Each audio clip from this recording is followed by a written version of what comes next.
Estamos com mais um Papo do Bem pela Rede Luz Espírita e hoje nós contamos com a presença do meu amigo e irmão Antônio Balista, que é trabalhador da Associação Espírita Sirineia. E hoje nós vamos conversar sobre as doenças da alma. Quero agradecer, Balista, a sua participação, estar aqui conosco. E nós sabemos que não podemos dissociar espírito, mente, emoção e corpo, que estão interligados. E sendo assim, o que é que você tem para nos dizer a respeito das doenças da alma? Olha, doutora Aguinalda, nós participamos do Mednesp, era congresso médicos que era realizado no AMB, em São Paulo, na Sala Elis Regina, com uma quantidade enorme de médicos, espíritas e bons oradores. E lá eu tive a oportunidade de tomar um café com o Dr. Roberto Brolio e com o Dr. Marco Aurélio Dias, com os dois, impressionante. Eu não sei o que acontece com a doutrina espírita, com as coisas do alto, que faz com que aconteçam na nossa vida algo que a gente nunca esperava. Eu tenho os dois livros deles, autografados, tomei café com eles. Não escreveram com o intuito de ganho financeiro. Os direitos autorais foram doados. E um escreve assim no livro, o livro dele, Quem ama não adoece. E o outro escreve Doenças da alma.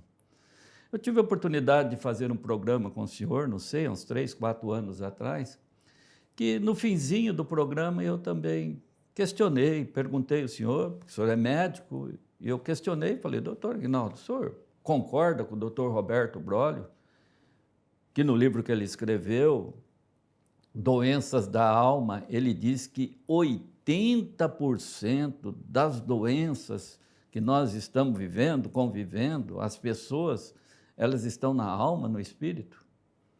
O senhor olhou e falou assim, não concordo, não. Não concordo com 80%. Eu concordo com 90%. O senhor aumentou mais 10%. E aí o senhor foi explicando detalhadamente o porquê que essas doenças ocorrem. Passado todo esse tempo, doutor Aguinaldo, eu e os que nos estão assistindo, todo esse trabalho que nós fazemos aí visitando diversas casas espíritas, diversas cidades, onde nós estivemos aqui na Vila Toninho, no Centro Espírita Luiz Gonzaga, que é um público completamente diferenciado, e nós, por termos trabalhado há um bom tempo como professor na faculdade, nós temos assim um visual da face das pessoas. Além disso, nós estamos também conversando com muitas e muitas pessoas, e nós começamos a ficar com um certo medo, com uma certa preocupação, porque parece que no atual clima que nós estamos vivendo, na atual época que nós estamos vivendo, parece que aumentou muito a quantidade de pessoas que estão sofrendo com esses tipos de doenças.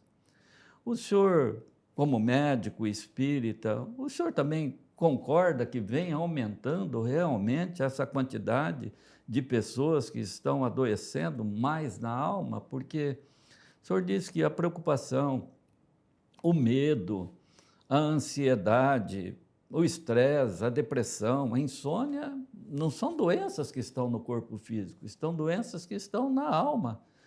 O senhor, como médico espírita, poderia dar uma explicação assim, se isso realmente é verdade e se isso realmente está aumentando, doutor, na atual conjuntura, situação que nós estamos vivendo? Então, Balista, isso tem sentido, porque nós que viemos de um ambiente extremamente tranquilo, que é lá no sítio que nós morávamos, não tinha muita cobrança. Hoje, o nível de cobrança é muito grande em sentido amplo.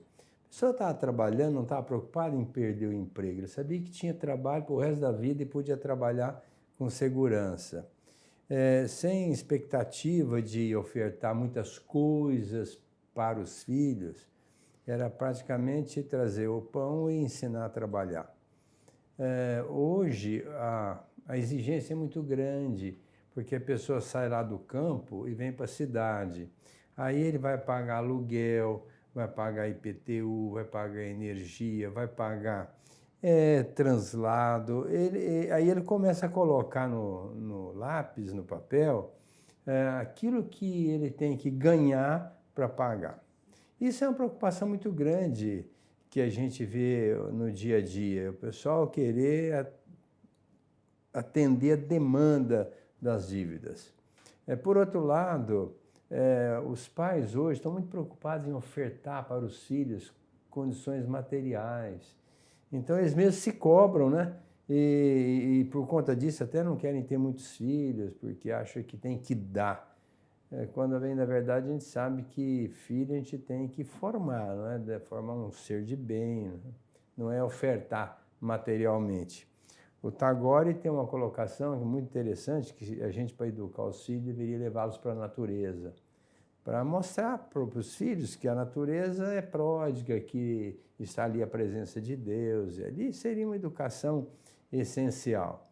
Hoje a gente quer dar instrução, botar o título de doutor para que ele ganhe bastante dinheiro, seja renomado e possa levar uma vida muito boa materialmente falando. Então, quer dizer, essas cobranças, os estresses, e além da bagagem que nós trazemos, às vezes, muito infeliz de um passado, repercute tudo no espírito e que, por consequência, vai acabar lá no físico.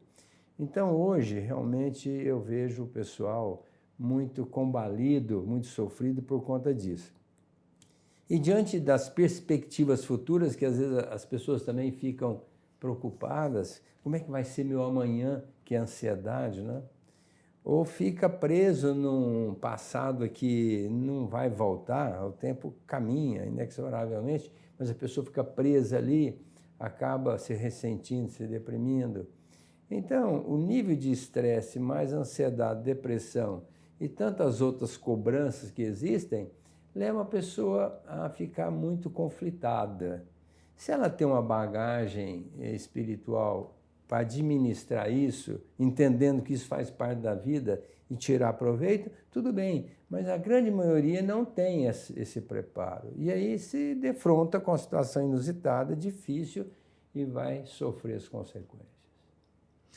Então, doutor, eu gostaria até de aproveitar a oportunidade que estamos tendo nesse momento para também ter um grupo que se reúne aqui na Vicinal de Chemite. O grupo chama Amor Além da Dor. Eu já fui convidado 2 vezes para ir lá. São pessoas que perderam o filho, tiveram o filho desencarnado com menos de 10 anos, assim. Eu pergunto aqui, doutor Abignaldo, fico perguntando para mim, já questionei algumas pessoas, já troquei ideias, que tipo de tema, que tipo de assunto que poderia consolar uma pessoa que perdeu um filho querido com menos de 10 anos? Senhor, será que existe um tema, doutor, assim? Não, o senhor que vive com as pessoas? Eu entendo que essa dor ela é indizível, ela vai se transformando, não vai diminuindo, ela vai se transformando em bênçãos quando a pessoa busca recursos psicológicos para administrar essa dor, que cá entre nós, entre aspas, talvez seja a maior dor que a pessoa possa sentir moralmente, espiritualmente, que é a perda de um filho, né? De um ente querido, principalmente um filho. Eu entendo que essa dor só vai ser amenizada depois de muito tempo em que a pessoa receber um atendimento, uma assistência, que ela for levada a conhecer, principalmente a doutrina espírita, que fala da imortalidade da alma, da volta do espírito para o verdadeiro ambiente nosso, que é o mundo espiritual, que essa criatura estará muito bem amparada pelos seus antecedentes, familiares, aqueles que lhe antecederam na jornada além-túmulo, pelos benfeitores espirituais. E quando não, às vezes a pessoa indo a uma casa espírita que faz psicografia, recebeu uma carta para tranquilizar, porque a carta, ela, de alguma forma, ela tranquiliza. ela ameniza um pouco a dor. Eu considero um anestésico em cima de uma ferida. Não vai resolver o problema da ferida, mas anestesia, diminui aquela dor e a pessoa vai devagarzinho se reorganizando para que aquela ferida venha sarar. A cicatriz vai ficar. Mas isso tudo, a gente sabe que a doutrina espírita veio com essa proposta, o Consolador prometido por Jesus, para consolar a pessoa. O consolo é no sentido de esclarecer, porque quando a gente é esclarecido, a dor praticamente vem pela metade. Quando a pessoa não é esclarecida e ainda acrescenta mais outros questionamentos que não são respondidos, aumenta muito mais a dor. Então, quando ela vai à doutrina e conhece os preceitos da doutrina, da imortalidade da alma, às vezes uma psicografia, minimiza essa dor. Puxa vida, que bom, que ótimo, o senhor já me ajudou bastante, isso eu não tinha pensado. A próxima vez que eu for lá, vou recomendar, mesmo eles serem de outros credos religiosos, né? Chico dizia que a melhor religião que existe é aquela onde você vai e você se sente bem.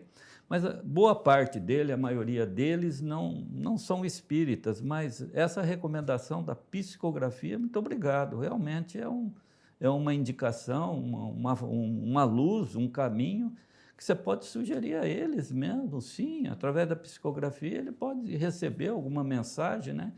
E pode, sei lá, dar um tipo de consolo, assim, para dentro do seu coração. Muito obrigado, boa. Valeu a manhã de hoje, viu? Puxa vida! E uma coisa que nós poderíamos até sugerir nesse sentido, quando o Chico uma vez recebeu uma mensagem de uma criança recém-desencarnada, um amigo lhe perguntou, mas Chico, não é muito cedo para essa criança manifestar?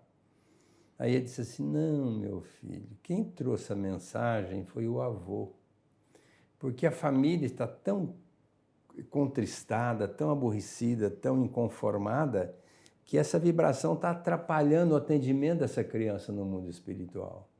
Então, o fato do avô vir aqui trazer a mensagem, embora a mensagem fosse caracterizada como sendo da criança, dizendo, olha, estou aqui muito bem, o meu avô me recebeu, está me assistindo. Não é?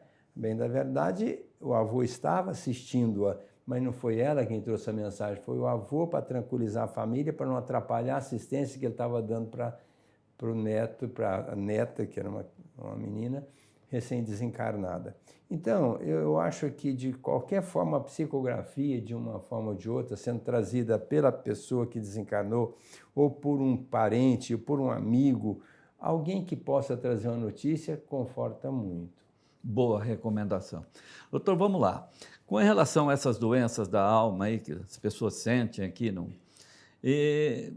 Existem já várias obras da doutrina espírita que nos recomenda fazer o mesmo que Jesus fazia. Jesus, quando ele se deu bem ali na Galiléia, em Cafarnaum, ele começou a pernoitar na casa da sogra de Pedro, dizem alguns que de manhã ele se levantava mais ou menos tipo 4h30, 5h da manhã e se dirigia até um monte, uma montanha que tem ao norte do lago de Genezaré, o Tiberíades lá, Mar da Galileia.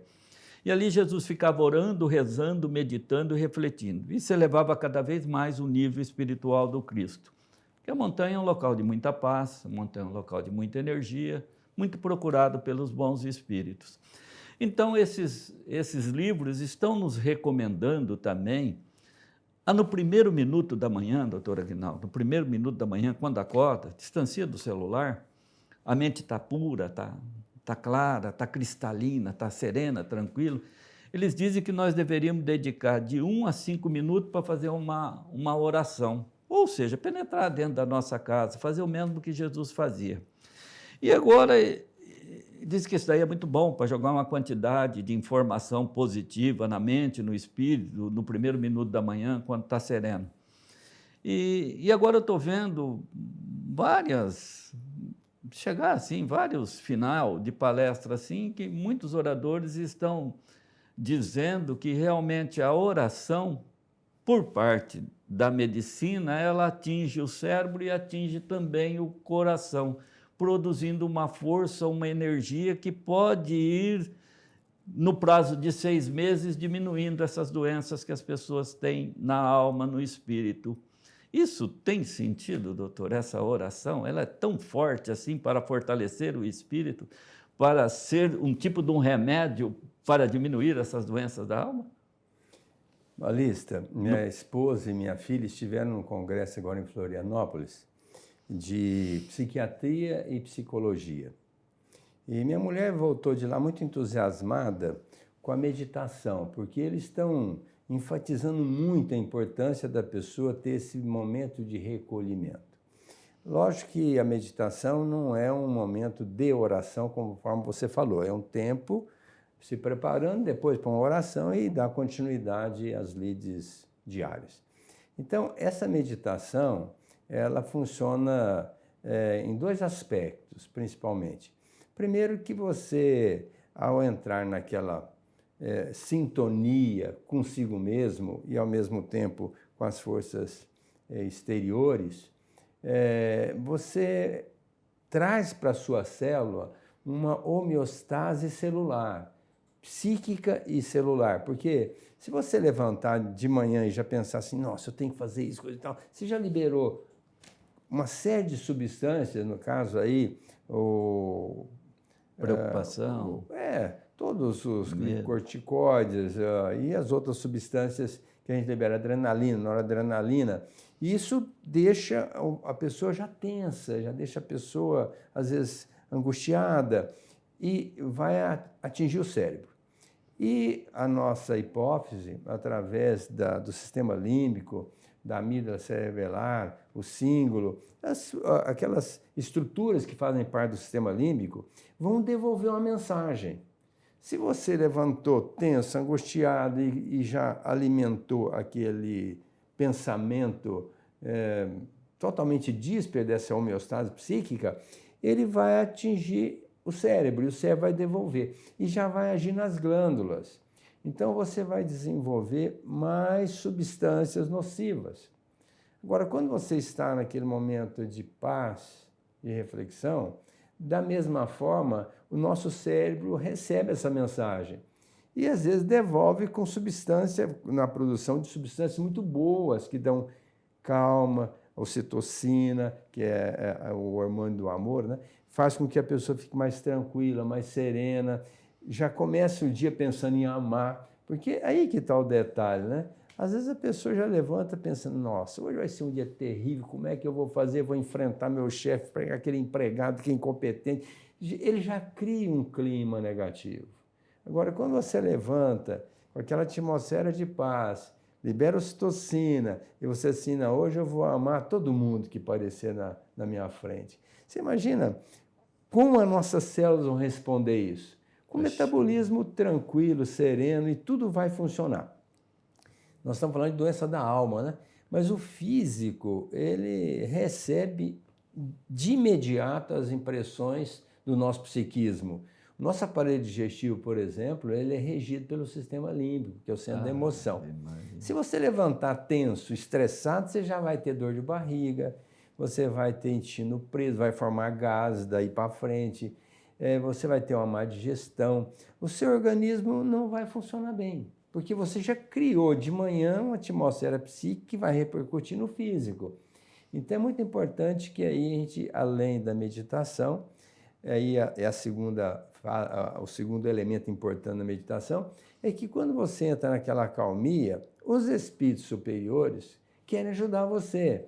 Então vai imprimir na sua mente, olha, seria bom que você fizesse isso hoje, agisse desta forma. Aí eles vão mandar uma mensagem, em forma de intuição, né? Eu estou pensando em fazer isso e agora eu vou... Quer dizer, eu estou pensando nada. É alguém que jogou na nossa tela mental e a gente captou. Assim, bom, então eu vou fazer isso, aquele problema eu vou resolver dessa forma. Então a meditação tem esses 2 aspectos.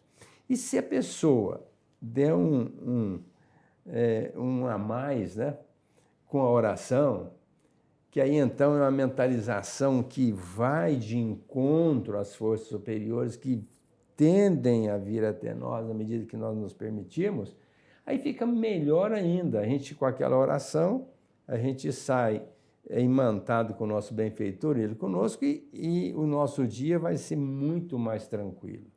Quando a pessoa levanta apavorada, querendo correr para resolver o problema, não meditou, não orou e já sai, é perigoso bater na esquina. Muito bom. O senhor disse aí também que o amor, né? Disse que quando nós também pensamos no outro semelhante, dedicamos esse amor, nós também trazemos muito mais paz para a nossa saúde mental e física. Nós trabalhamos também na Igreja Católica, lá tira Kardec, tira Chico Xavier, fica com Jesus, nós estamos também trabalhando lá. E eu tive a oportunidade de no início de julho, ir lá assistir uma palestra do diácono Nelsinho, lá na exposição Beracá. Tinha 1.500, 2.000 pessoas. E, em certo momento, o doutor, ele perguntou assim, falando a palestra sobre o amor, ele falou assim, quem de vós deu um abraço no seu pai e na sua mãe? Daquelas 2.000 pessoas, umas 15 ou 20 levantaram as mãos. Depois ele perguntou assim, se o seu pai ou sua mãe tiver a necessidade de você dar um banho no teu pai ou na sua mãe, você conseguiria fazer isso? Só 10 pessoas levantaram as mãos. E eu fiquei muito triste, doutor, porque eu também não levantei as mãos. Então, essa questão do amor, disse ele, traz realmente também pensamento no próximo. E ele perguntou assim também, alguma vez algum colega seu, algum amigo seu falou assim para você, olha, fiquei muito contente de ficar do teu lado, de conversar com você. Só de você conversar comigo, eu senti uma paz no meu coração, me senti muito melhor. Muito obrigado, eu te agradeço de coração.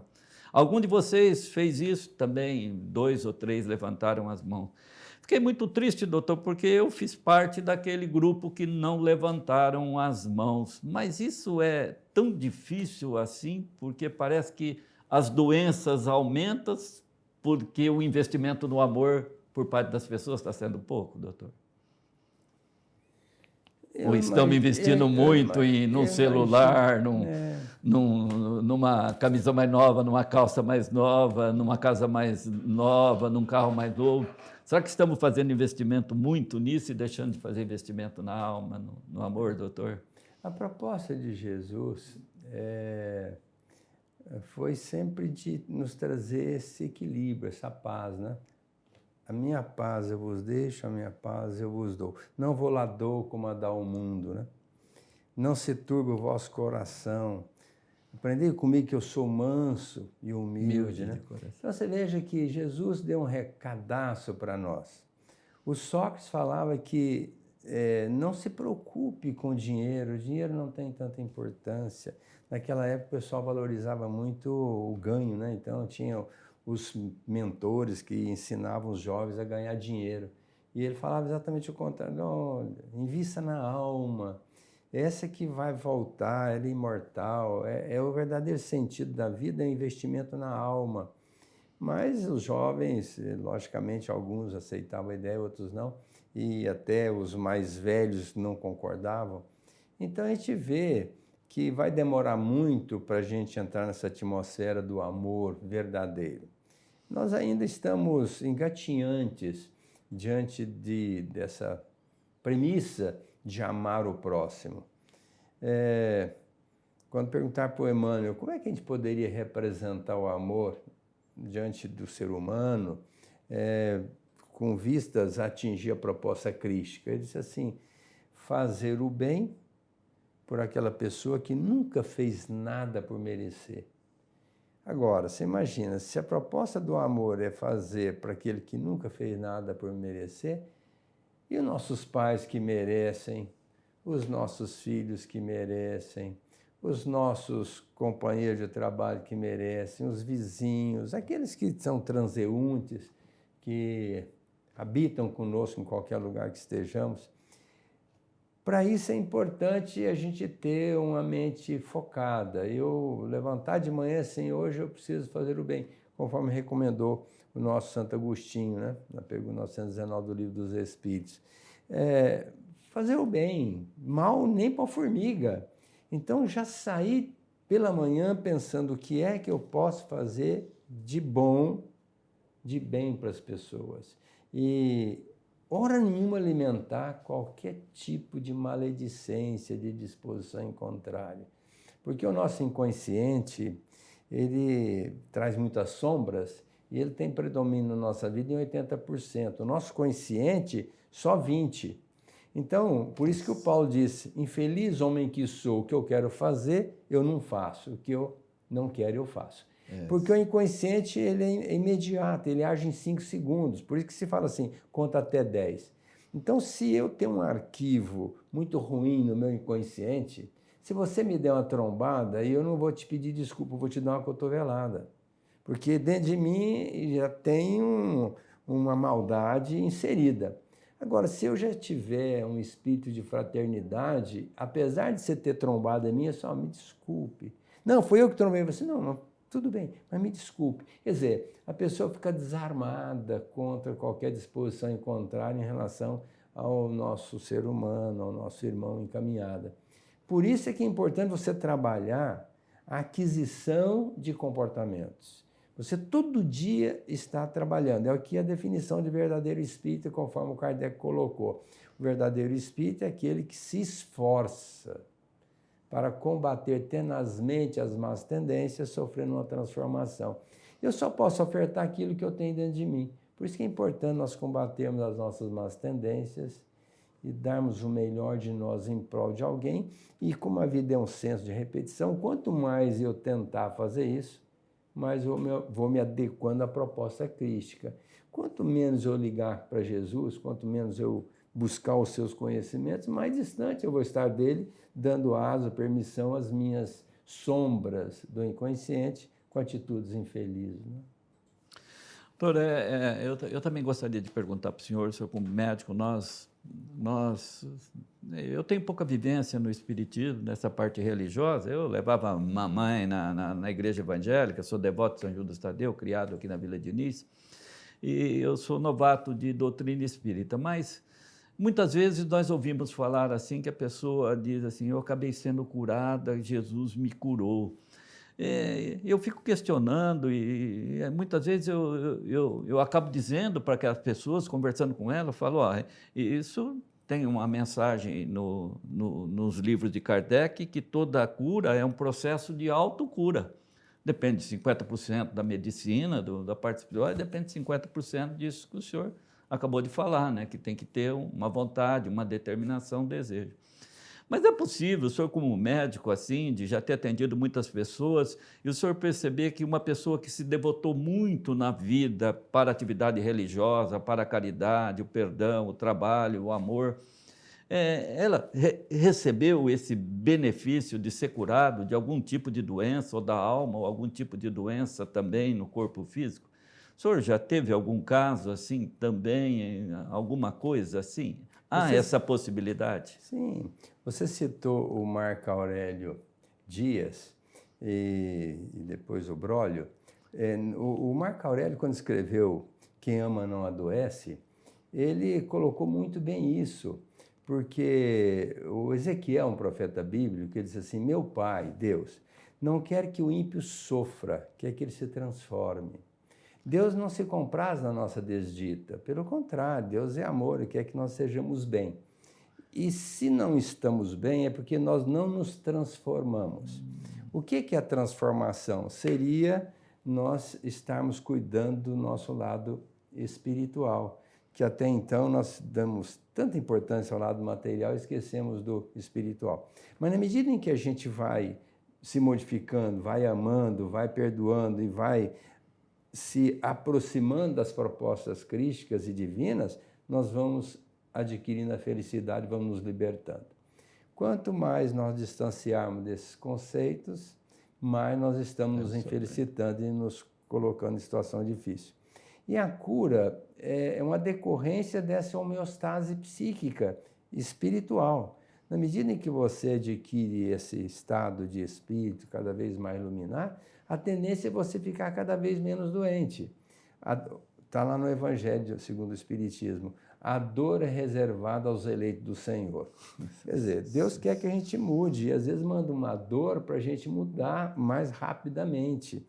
Agora, se você quer ficar isento dessa dor, que modifica, vamos nos modificar por buscar o conhecimento e aplicar em nós mesmos, para não esperar que a dor venha nos movimentar nesse sentido, né?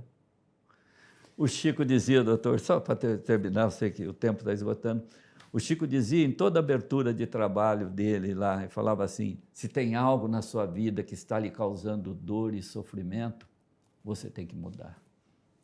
Aí o senhor falou muito bem, não é fácil proceder essa mudança, mas todo aquele que consegue, supera, né?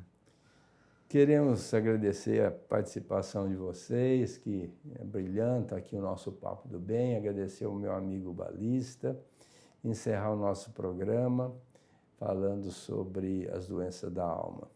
Até a semana que vem com o novo Papo do Bem.